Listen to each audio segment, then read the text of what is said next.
Hello YouTube, this is Stefano back here again with another video for you today. And this channel, Stefano, thanks for dialing in today and looking up our videos. It's a channel basically dedicated to the stuff that we got to fix around our house. And what do I have for you today? I got a 2015 Suburban that we had some battery issues. And basically a dead battery is what I had. And so I had to replace the battery, put the new battery in. However, what I found out was today, you never want to hit your socket back over here to this stud right here and short out. What GM puts in is their battery distribution, also fuse block. So all these inside here, what you see here is fuses. You got a 175, 125, a 175, and some 100s down here. And when those break, there is no emergency fix. There's no running to get this and to repair it. And stupid me, I've changed the battery several times before and I decided not to use my DeWalt. And I went ahead and was in a hurry, had to get back to work. I put the positive on, then I put the negative on back here. And my ratchet came down, hit this stud right here and blew my 175 fuse on this block right here. And what happens is when this fuse block is blown, especially this one right here, none of your lights are going to work, your dashboard's not going to work, your starter's not going to come on, the car is dead.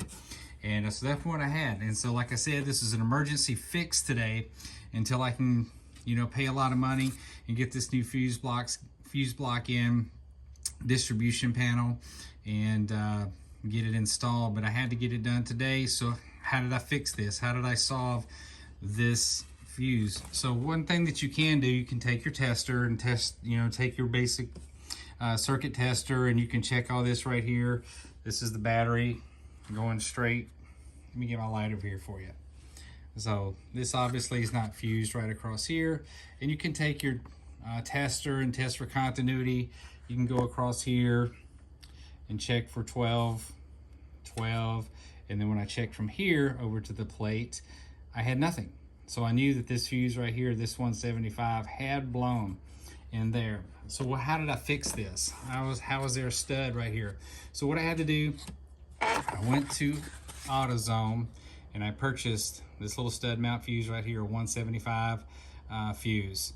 And some people call them mega fuses. I don't know what you call them. I just call it a 175 stud mount fuse.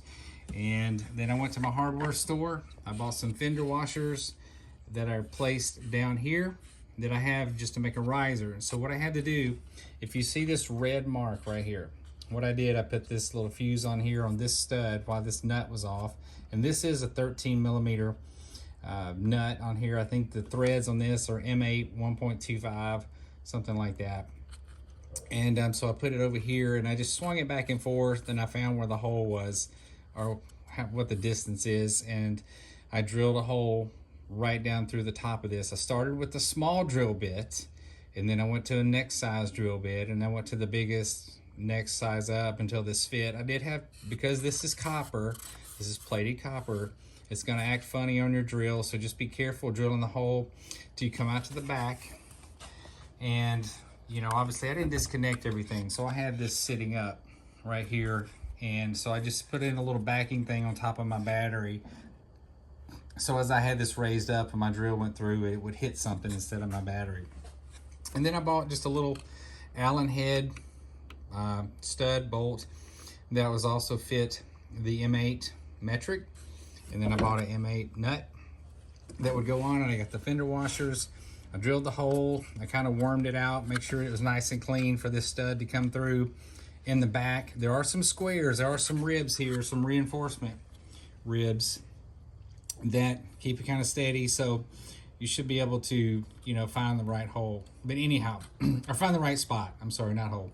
And when you get that in there, then I basically ran this across. I put in 3 washers, you could put in 4. The reason I put the washers in was to make it sit up so that this fuse right here would sit right on top of this fuse block and it wouldn't put it in a bind.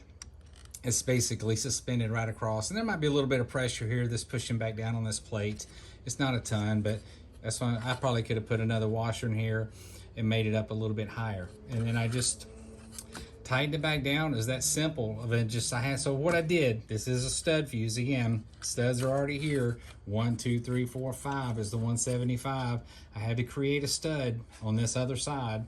It's drilling a hole, coming in the back side. The reason I used a little Allen head type of bolt is because it would fit back there nicer, because I didn't have much space back here, not a big rise.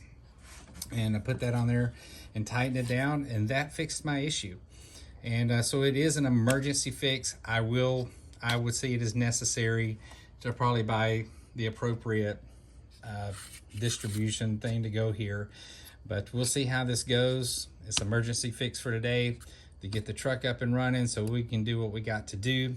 And so again, you know, just don't be in a hurry like I was. Make sure everything's covered. Maybe put the cover back on this thing right here before you start wrenching on things. It was my fault. I was in a hurry and I messed it up. So it cost me 2 or 3 hours today just running around trying to figure out how to fix this issue. And unbeknownst to me, such a design here that's pretty much unfixable. Not sure why they did it. But anyhow, I hope this helps you with getting an emergency up and, you know, fix up and running, or it may work. It may be a long-term solution. Why wouldn't it be? I have no idea.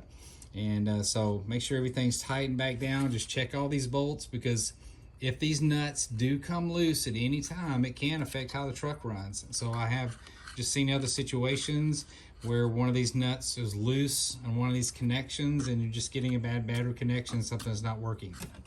So this got us back up and running. So I hope this video helps you today. Again, this was a battery replacement, putting the battery back in. I hit one of these studs while my socket was on the negative side. Hit this stud right here, shorted out the 175 fuse. I drilled a hole in the back here. I created a brand new stud. I got some fender washers to create a riser here on both sides. And then I bolted it back down. It's really that simple. And so hopefully this will help you in the situation to get out of a bad, because you're not going to get this quick unless you live somewhere that can have this real fast, or a dealership. But this is about the only resolution you're going to have. So again, thanks for watching today. I hope this quick little video will help you in an emergency situation. I didn't want to draw it out too much. Most guys doing something like this already know what they're looking at. I just wanted to show you that it did work for me. Truck is cranked up, truck's been running, and all the lights are back up and working and everything as it should be. So you guys have a great afternoon, and thanks for watching.